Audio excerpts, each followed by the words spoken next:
Hey, all my Aquarius friends. Welcome to my YouTube channel. My name is Teri Hunter.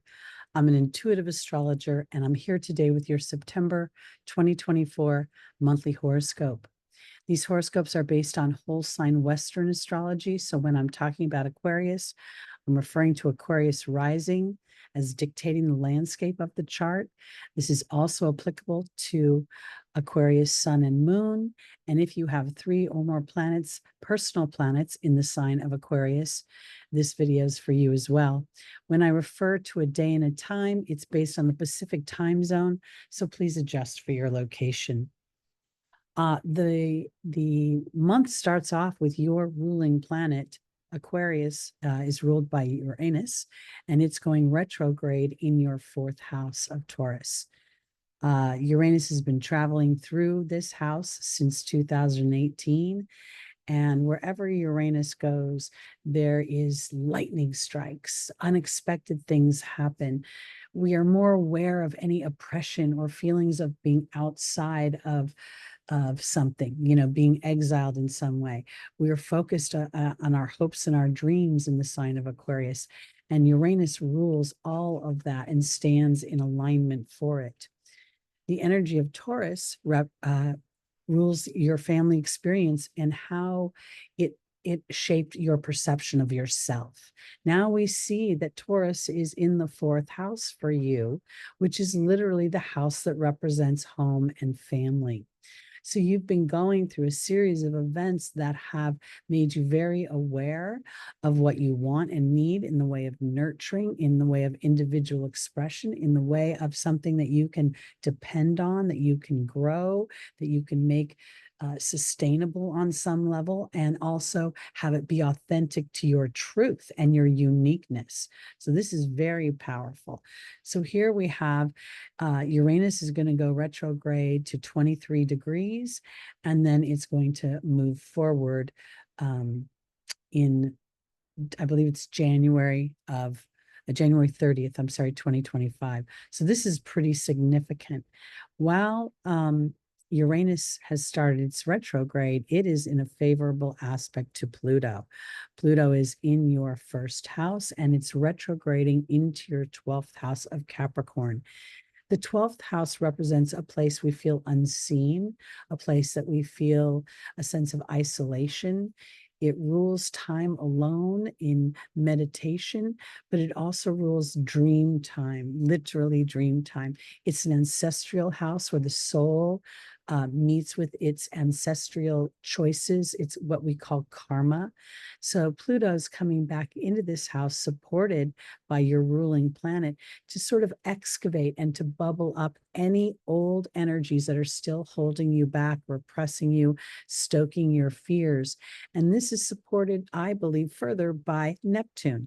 These 3 outer planets are going to be in a conversation, a harmonious conversation for the next 5-6 years. And then the conversation will continue on between Neptune and Pluto in a sextile for over a decade.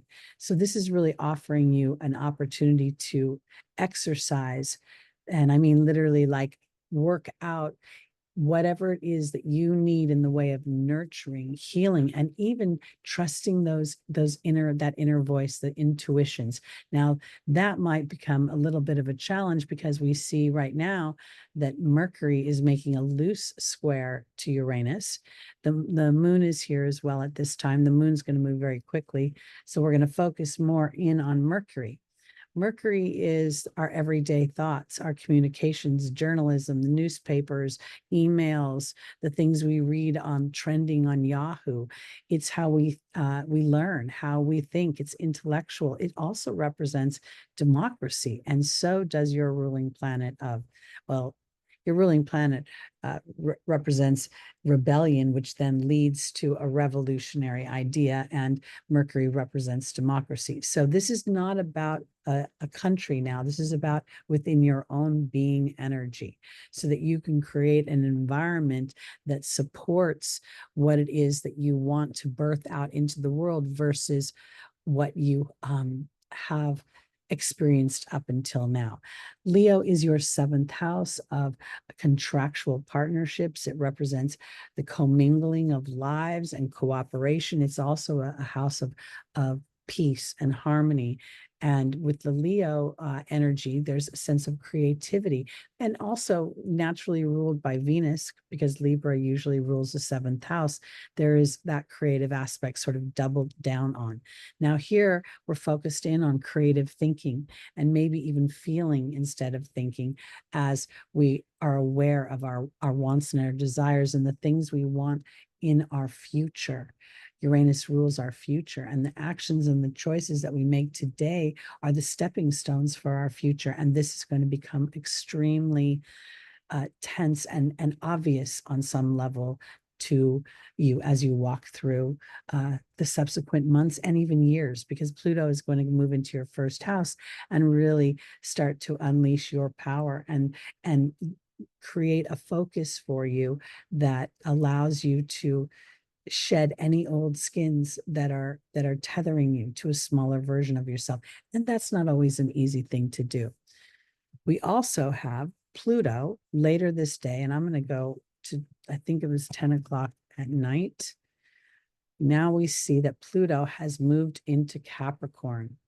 And this will not happen again for 84 years. It will not happen again in our lifetimes.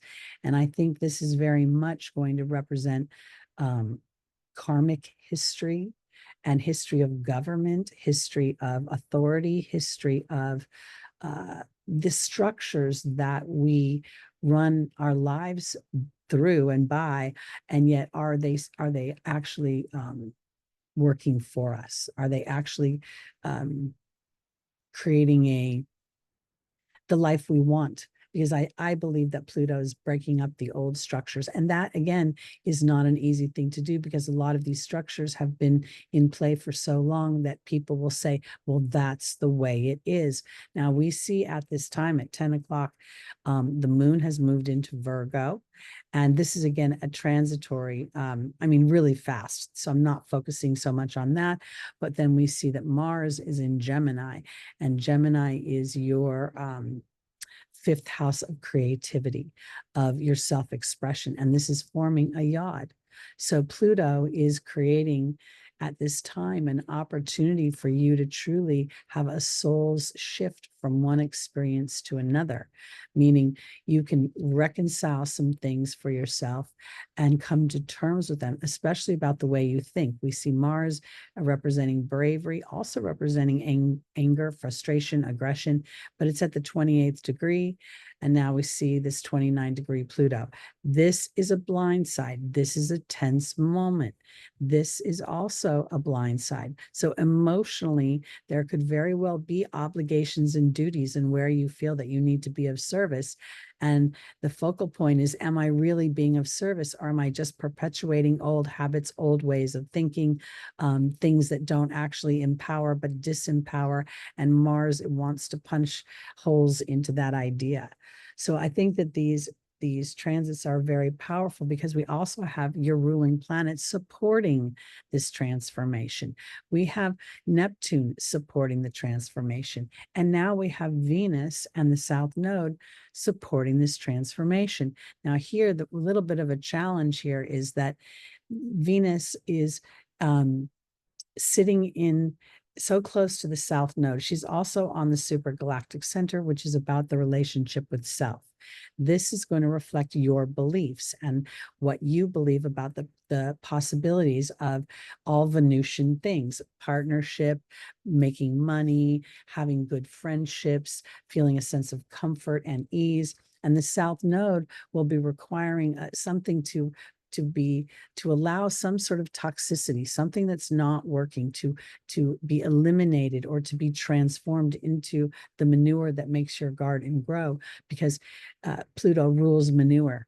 And this is a favorable aspect, that as we are egoless, and the supergalactic center at 2 degrees, 22 minutes of Libra represents a point where we are creating and cultivating a relationship with the self in the human form that allows us to feel the balance between our souls, continued in infinite energy, and the finite energy of the human experience and how they're coming together.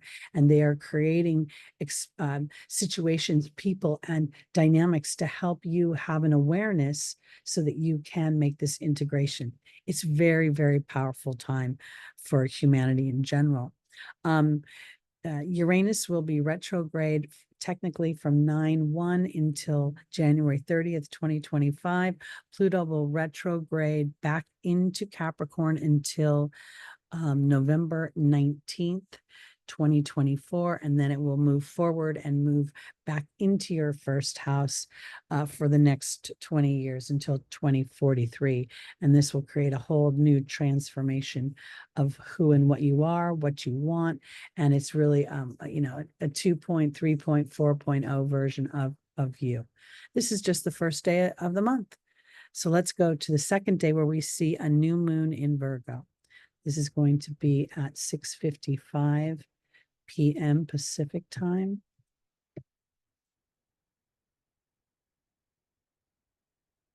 And this new moon in Virgo is in your 8th house of other people's money, of it. The 8th house by nature is ruled by Scorpio. So there is an intensity to it. There is an element of trauma to it because there's a transformation that comes, an awareness of the soul, or at least a questioning of the soul when we visit the 8th house. So here there's an opportunity to plant the seeds for new thoughts about the transformation, the 2.0 version of what you want. There's an opportunity to recognize daily habits of thought that may not serve you or have tethered you to responsibility. We see that this new moon is making a tense aspect to your 2nd house of Pisces.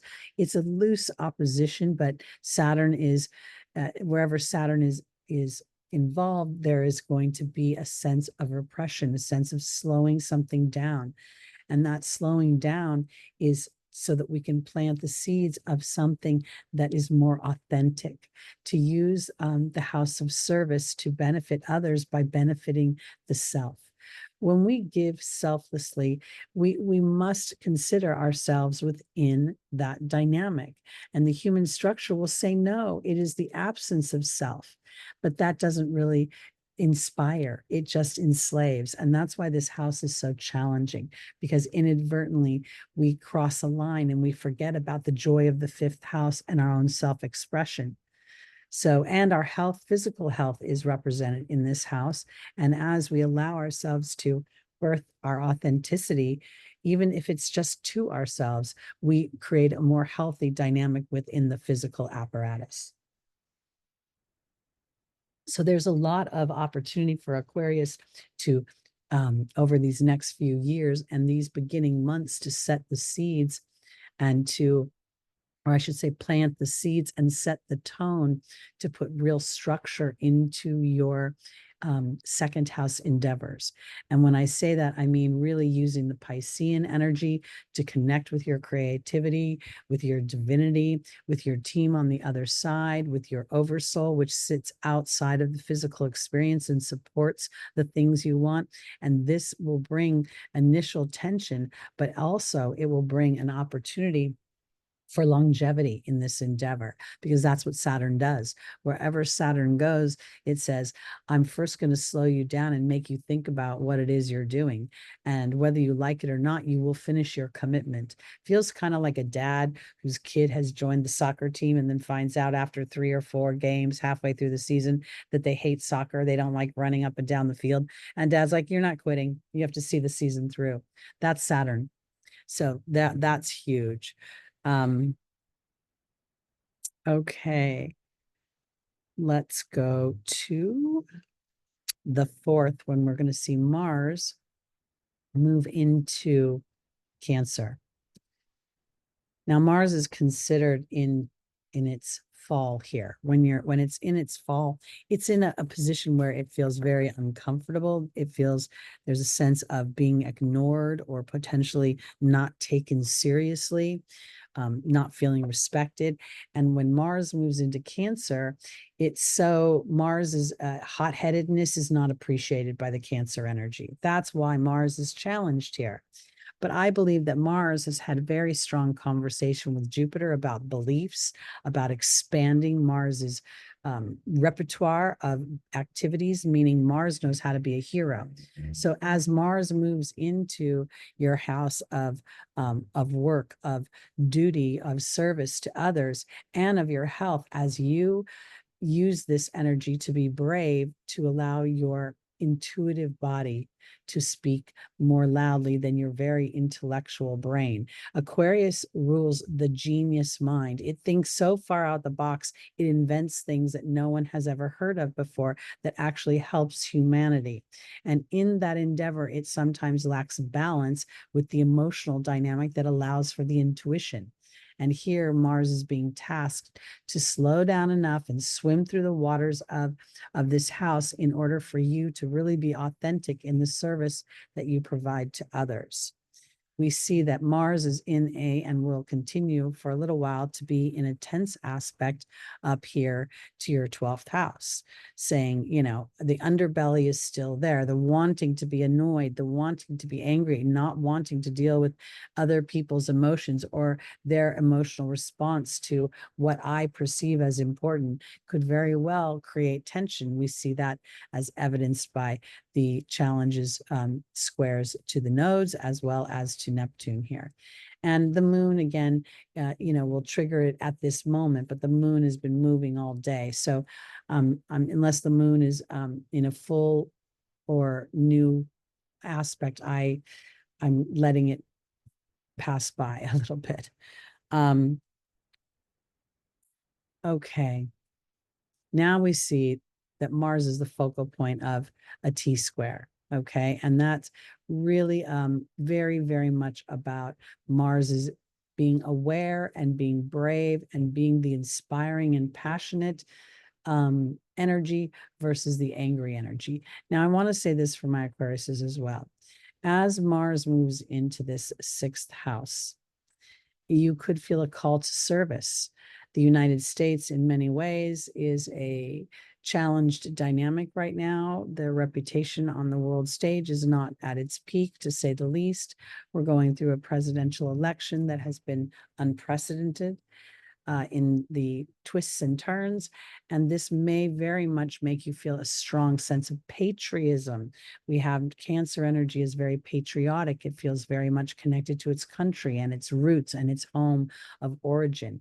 So you may feel inspired somehow to want to implement something creative in your work environment that has to do with your sense of protecting your home, securing your home, standing up for what you believe for your home. Okay. All right. So now we go to Mercury on the 9th is going to re-enter Virgo. I'm sorry. Mercury re-enters Virgo. Oh, and makes a quincunx to Neptune. Okay, 1 second. Here we go. Pardon me while I'm talking to myself in weird ways. All right. So we see that Mercury, where are you, Mercury? There you are. 9/11. Hold on. 9 and 9. Sorry, I goofed. I went too far. Okay, here we go. We see that Mercury is at that 0 degree. Now, I think this is extremely important because there's a couple things going on. In July, we experienced Mercury pass this point twice, once forward and once retrograde. We saw Venus pass this point, the apex of this transit yod between Pluto and Neptune. And this yod is going to happen over and over again with the personal planets because Neptune and Pluto are going to stay in a sextile. They will travel together and change signs, but not aspect. So they won't get far enough away from each other not to be in conversation. Again, pulling up the underbelly of control and power that holds us and tethers us to a smaller version of ourselves, requiring a spiritual and a an awareness of the divinity within that allows me to use that as the platform for manifestation. And the focal point here on the 9th is Mercury as it enters its rulership and its exaltation, which makes Mercury strongest in the sign of Virgo. And Virgo is your 8th house of transformation, of other people's money, of power and control. And in this respect, it could be power and control over your mind, your everyday activities, there's so many things that Mercury rules, but here I'm thinking it has something to do with potentially, again, we are heading into an election and there's a lot going on in the media. There's a lot going on the platforms. There's a lot of short bits of information. Some are more cooperative, some are more fired up. And we see Mars is traveling through the house of patriotism. So we're all going to feel that intensity of Mars here. And this may be very well asking you what kind of information you're taking in. Are you using your powers of discernment, which may be challenged because Uranus in retrograde could bring out the more eccentric side of Uranus, where it wants to rebel and to speak loudly out about what it believes. And then we see the moon is very passionate in a square to Mercury. So this is the mind, the short bits of information, the sound bites, and then there's this emotional wanting to broaden feeling of the moon moving into Sagittarius. So this is such a pivotal time. I also feel like it's important to mention that these quincunxes are blind spots. They are spots that literally create a weird dynamic. It's almost like you can feel something, but you can't see it. It very much is an intuitive energy for me. I feel like I'm driving a car and I'm going down a street and I'm about to come around a turn and I can feel that there's something about the turn that's off, but I don't know whether it's going to be a hairpin turn. There's going to be a car coming around the turn. There's an animal on the corner there. So this is what it feels like. And I think this is what amplifies this energy to Uranus, having to really revisit all those things in my Taurus energy of my 4th house that may be old habits of thought that get to be recognized, not released, but recognized and then transformed into a tool. And that's where the Mars this sextile to Mars becomes very powerful in its being brave to dig deep into that emotional imprint, that emotional unconsciousness of which it's where I don't know if I feel valuable. I don't know if I'm pretty enough or strong enough or make enough money enough. And yet at the same time, we could amass many things and still not make the emotional turn into settling in and feeling a sense of abundance and flow.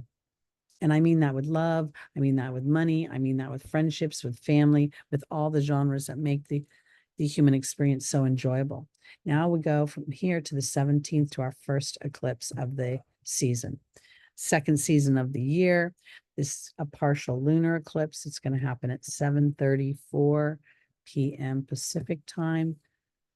We click off of here and we see that the sun and the moon are in an opposition. We see that for my Aquariuses, this is happening in your 2nd house. This is happening conjunct Neptune retrograde. This is extremely emotional, extremely, I want to offer it this way. This can go 2 ways. It could get super murky and there can feel like you've been bamboozled. You could feel like you've been lied to. You could feel like somebody, knew the truth and didn't tell you. And now you're just so annoyed by the illumination because here the sun is in Virgo. So it could very well have something to do with Virgonian things, service to others, service that you're being received.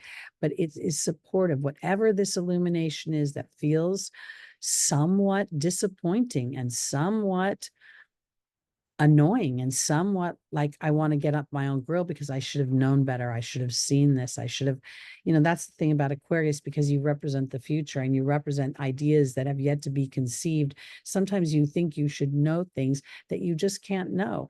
And the awareness now of this situation offers transformation, while your ruling planet makes a good aspect to the sun as well as Pluto. So there is something that I think comes from Pluto's energy, essentially, somewhere where, this is the kind of thing. We abide by laws, right? We stop at red lights, we go at green lights. And I'm not telling you to run red lights, but those are structures that we have adhered to. Somewhere you're going to understand there's a structure that you've adhered to that hasn't served you. And you thought, well, why didn't I just make a different choice? I've always gone down street A. I could have gone down street B, but somebody taught me to only go down street A.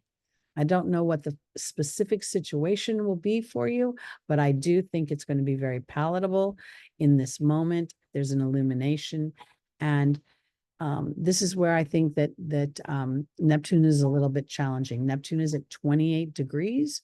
That's reduces down to a 10, which is a 1, which is representing my thoughts. And if I go really cuckoo, I could look at the 35 minutes right here and reduce that down to an 8, which is referring to transformation. Again, transformation of thought, rather than escaping and hoping and fantasizing things will get better. I'm going to trust my inner knowing that really wants me to trust the Neptunian inner knowing. These two planets should work very nicely together, but they feel a little bit as if they're challenged in the beginning because something needs to come up in order to move out. Okay, and the other thing that's interesting that's happening at this time is Venus is making a quincunx to the moon. And I think that this quincunx, again, a blind spot, something where something is haunting me behind. I know something, but I can't put my finger on it. I can't see it clearly. I have to feel my way through it. And here, Venus is still in her rulership. She's literally at this time on the voice of angels, the fixed star Spica. And as a result of that, she has an opportunity again to dig deep into her spiritual inner knowing, her spiritual, while Neptune was just here making sort of a murky thing, the murkiness comes from looking outside of myself and not trusting my inner knowing. The feminine energies are always going to be receptive energies that trust their, their the eye in the back of their head. They say mothers always know everything, and that's the feminine energy. This is also supported by Venus's trine to Jupiter. Jupiter represents the angelic realm. Jupiter represents a connection to things that are bigger than ourselves, and this helps unleash some creativity within you, a bit of your, it allows to that the expansion of that individuality through maybe the duality of thought or the two differing things. So I think that there's a lot of warmth that can be garnished from this. I know initially it might seem a little rough because here we have Chiron in Aries, and Aries is your third house. So here you might have a little bit of a challenge with feeling like, your thought processes are always under fire in some way, and your individual way of thinking is not embraced, which would make a lot of sense. And yet at the same time, Venus is looking for an interior job, not necessarily looking for the audience right now.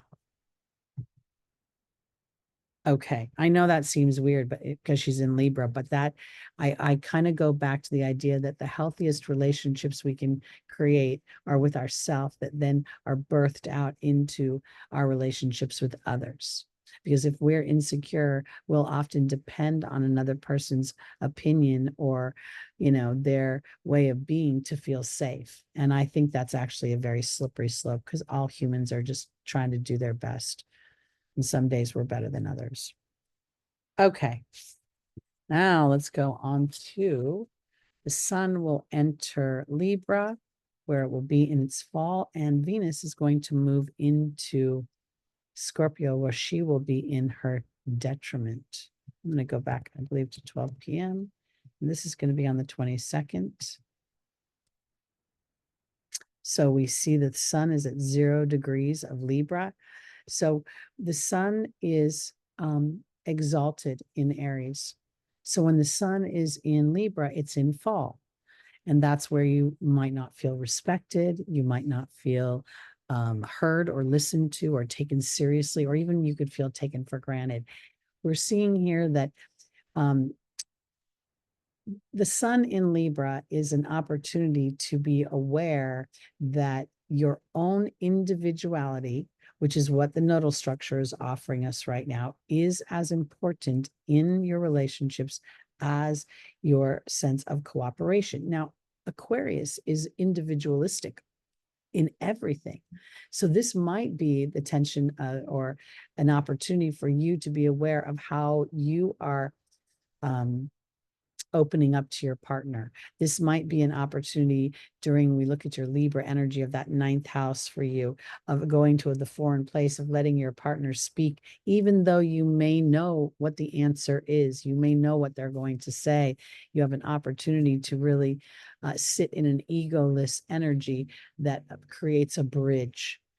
A little bit of the challenge, I think, with the Aquarius energy is that there's an unemotional, it's so intellectual that it really kind of lacks a little bit of warmth. And unless your chart has planets in warm places to counter that, you could inadvertently be, diminishing the people that you have cooperative relationships with because they don't actually get their expression.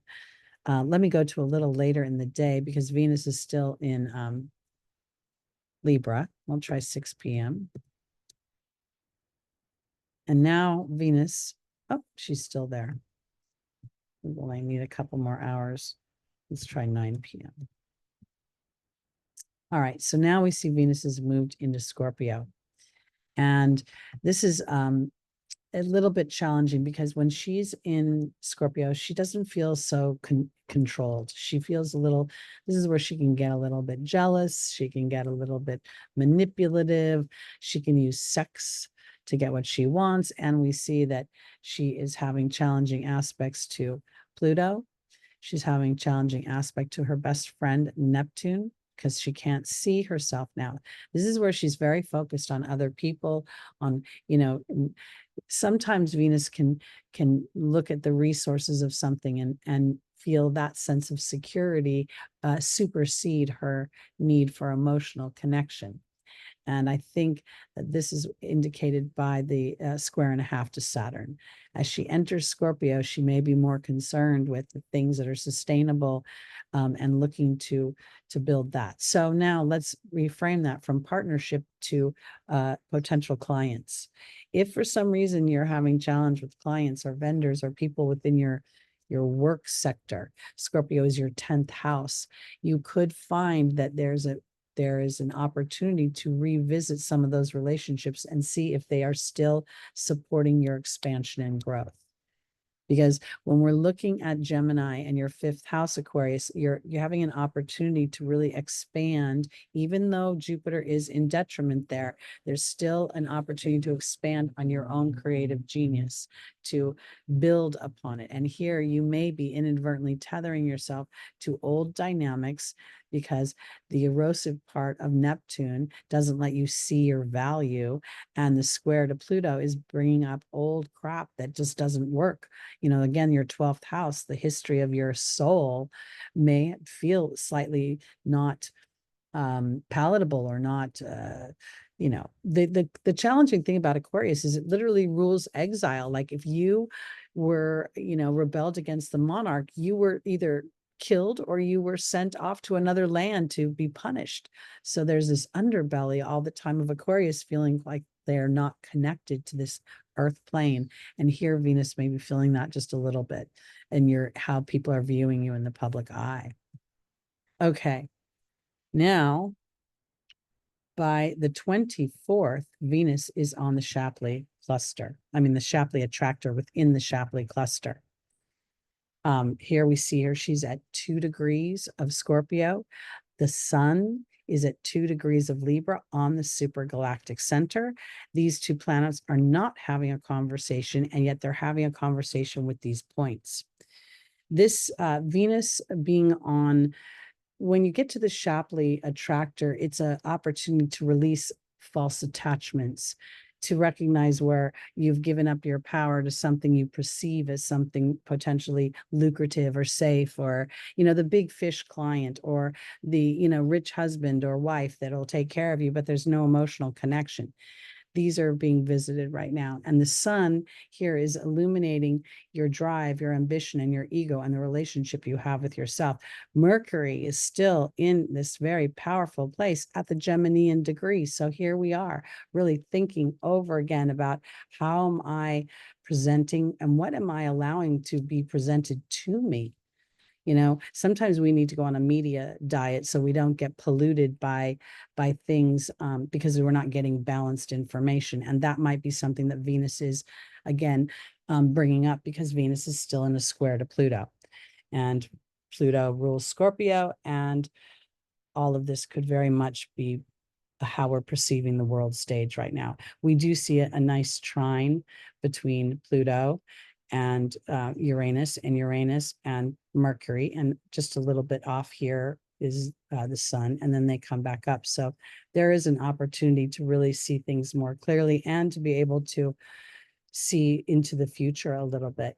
And initially, you may find this is just a wee bit challenging, because here, this moon and Mars coming into a conjunction could really bring up some challenging emotions about home, about hearth, about roots, about your service to others, even your health. Don't let yourself get so hot and annoyed that you blow a gasket. Some people just aren't worth it. And I've been telling everybody on the Sunday Live, just don't engage with those that already irritate you. We see a T-square with the moon as a focal point right here between the nodes. So it's an opportunity to really be aware of your emotions, aware of, whether you're hot or you're brave enough on some level to trust a bigger picture. That's the other thing. Sometimes no action is action, and Mars doesn't always know that.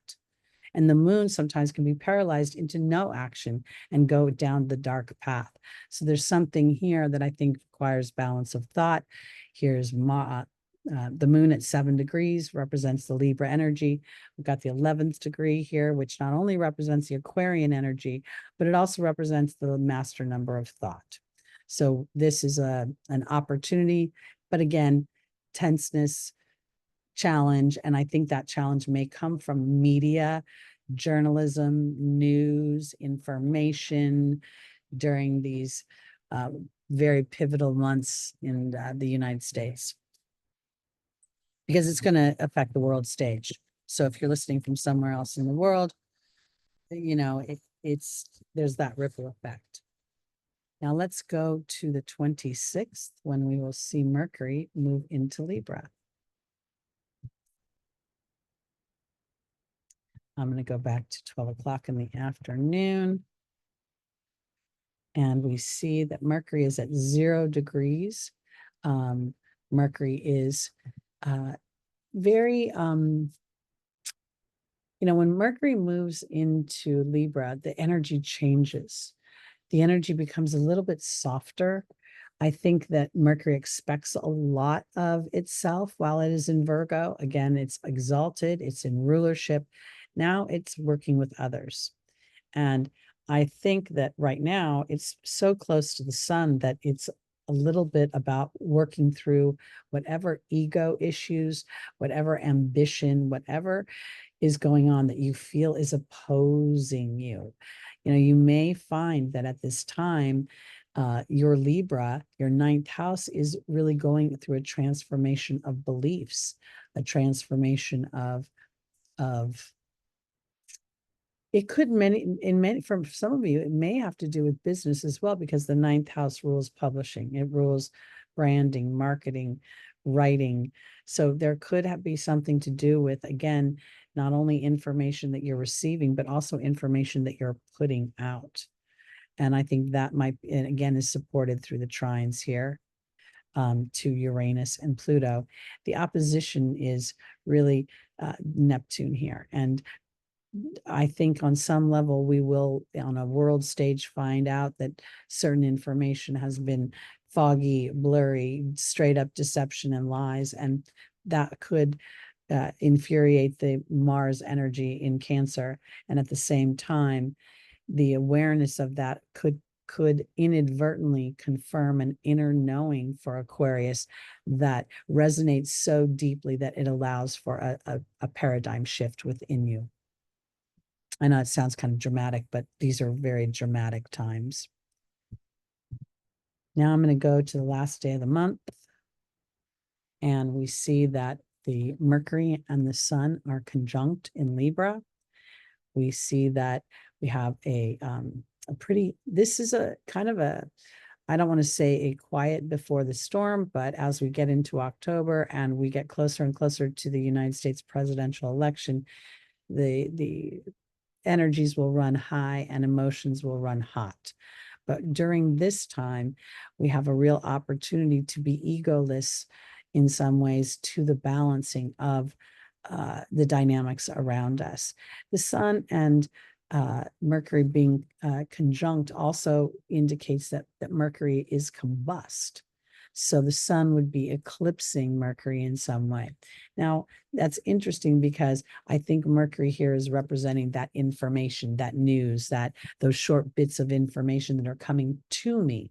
And the Sun is representing my ambition coming from me, my drive, how I shine my light in the world. So, and then you couple this South Node is about being egoless to this information, because the ego is coming from what it sees. It's coming from the five senses, whereas the South Node offers coming from a deeper place, a place of a soul's knowing. And in that is allowing for whatever is toxic in the physical to be released, because the soul knows it will be replaced with something more more palatable, more enjoyable, more rooted and grounded. Now we see that Mars is in a trine to Saturn, and Mars is also in a trine to Venus. I think this is pretty powerful because here Venus is now, again, she's in a challenged energy. Here Mars is in a challenged energy, and they're all anchored to Saturn.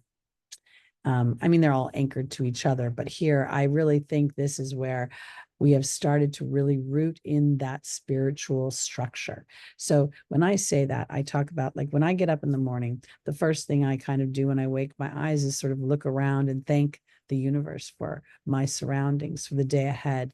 As I get into my shower, I do my intention setting because I feel that the water really anchors in that connection. And then I go about my day. Saturn has been asking all of us to create a spiritual structure and connection with your inner knowing, your heavenly team.